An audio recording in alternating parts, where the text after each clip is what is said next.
So next I'd like to invite Jeff Loomis up to the stage.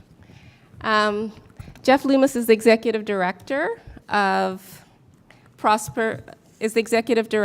of Momentum, and he's also on the Board of Directors of Prosper Canada. Jeff and I will be co-emceeing this event. So I'm really pleased to be sharing the stage with Louise. Louise is arguably the most passionate, committed, competent financial empowerment champion in all of Canada. She was involved,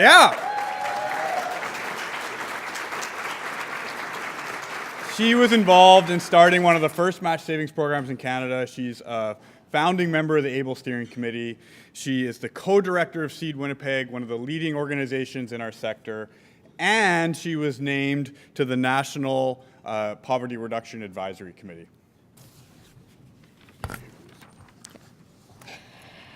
The first ABLE conference was held in Edmonton in 2009, and since then we've convened in Winnipeg in 2011, Calgary in 2013, Toronto in 2015, and this year we're meeting in beautiful Richmond, British Columbia. We are grateful to the local hosts and to Prosper Canada for stepping up to provide leadership and backbone support at this critical juncture in our evolution. ABLE conferences are a unique gathering of people committed to improving the financial well-being of Canadians living on lower incomes. Whether you're frontline community workers, policymakers, a researcher, a financial service provider, or philanthropic partner, your participation makes you a member of our rapidly growing national network. You're part of our community. Hosted by the ABLE Steering Committee, with the support of Prosper Canada and Family Services of Greater Vancouver, this year's conference would not have been possible without the guidance of the 2018 ABLE Conference Working Group. So I'd like to acknowledge the work of Prosper Canada, Family Services of Greater Vancouver, the ABLE Steering Committee, and Conference Working Group members. And I'd like you at this point to stand so that we can acknowledge what you've done.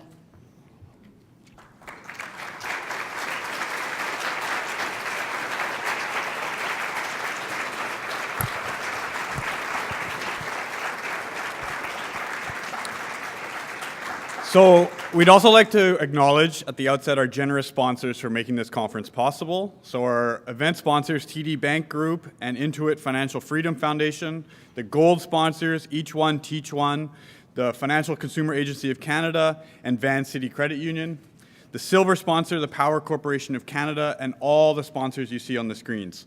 So these sponsors have positioned themselves at the forefront of now a national-wide effort to help financially vulnerable Canadians build a better financial future.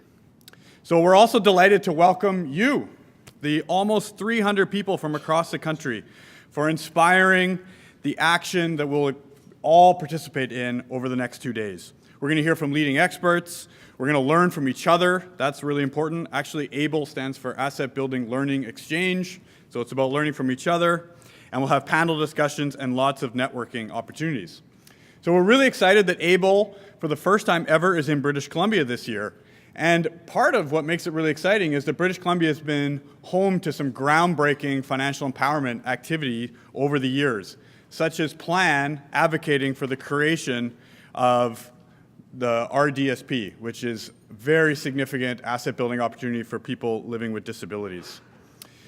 So the Honourable Shane Simpson, Minister of Social Development and Poverty Reduction for the Government of British Columbia, couldn't be with us here today, but has sent us a video message we'd like to share with you now. So if you can look at the screen.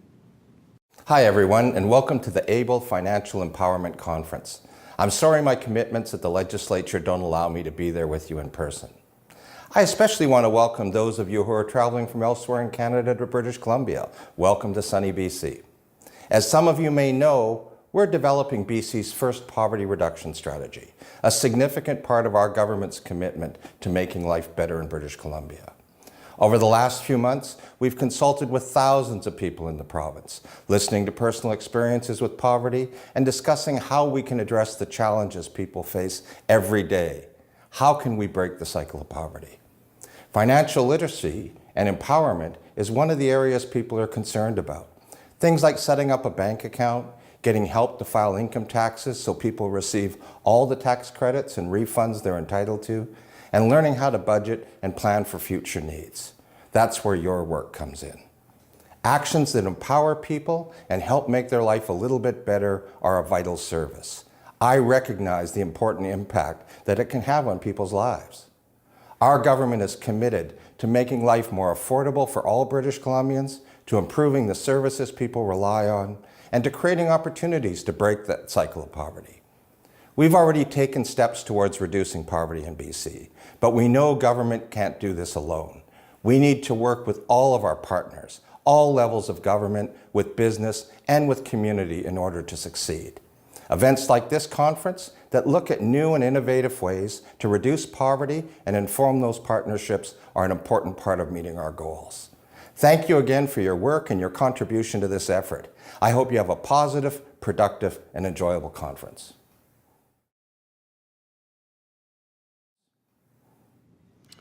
So our conference theme is financial well-being for all.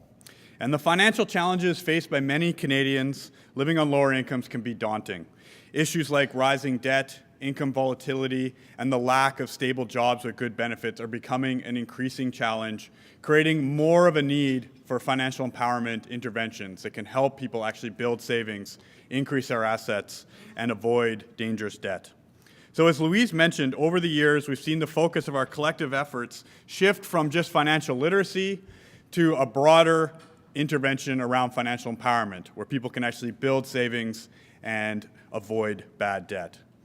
Through our collective efforts, we have seen innovative policy and program solutions that are helping contribute to building more inclusive communities in our country. The progress that we've made over the last number of years together is pretty inspiring and shows that what we can achieve together in the future. So in 2015, with some gentle prodding and thoughtful leadership from Prosper Canada, the ABLE Steering Committee decided to set some ambitious goals to focus our collective efforts. This was the first time that we set goals for financial empowerment. And we look forward to engaging with interested stakeholders in the upcoming years to update these goals to make sure they're meaningful, measurable, and movable. We commit to working with you to refine, monitor, and report on progress on these goals moving forward. So goal 1 was around boosting income through tax and benefits.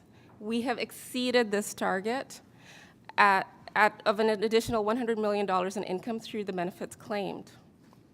Goal number 2 was on expanding access to financial education and coaching. We're making progress through this goal of reaching 1 million Canadians in education and coaching opportunities. Goal 3, which was expanding access to RESPs. BC has exceeded the goal of 40% uptake of the Canada Learning Bond. Goal number 4 was to enable people to build savings through RDSPs. We're on track of hitting this goal of hitting our RDSP goal of having RDSPs open by 2020. BC has set a high bar for both RESPs and RDSPs. This is a challenge to all other provinces to close this gap. Goal number 5, protecting consumers in the financial marketplace. 9 provinces have passed legislation and/or regulations to more tightly regulate high-cost lenders.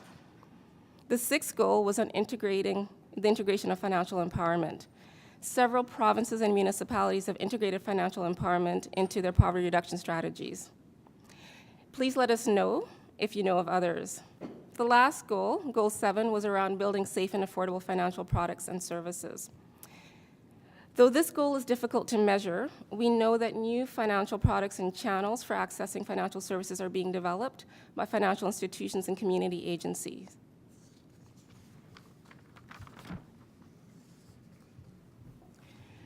We're doing well and exceeding expectation in some areas. However, there is much more to do. There is uneven progress when we look at the different provinces, but in that uneven progress is an opportunity, because part of the idea behind ABLE is for us to be able to learn from each other.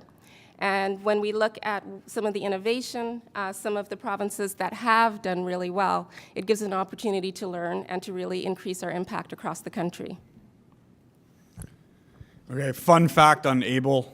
The L&E is Learning Exchange, so we're going to be learning from each other.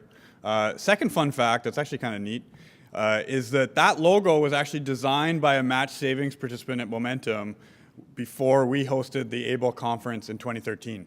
So that's not done by a fancy, big, highfalutin graphic design company. That's by a match savings grad who then started her own business doing graphic design. So we want to make sure that people connect over the next few days. It's really important that we learn from each other, we make new connections, and that we can reinforce and inspire each other. There's so much wisdom in the room, and a lot of the learning will not happen from the front of the room. And it's by building the relationships with each other that we can continue to build this financial empowerment movement in Canada.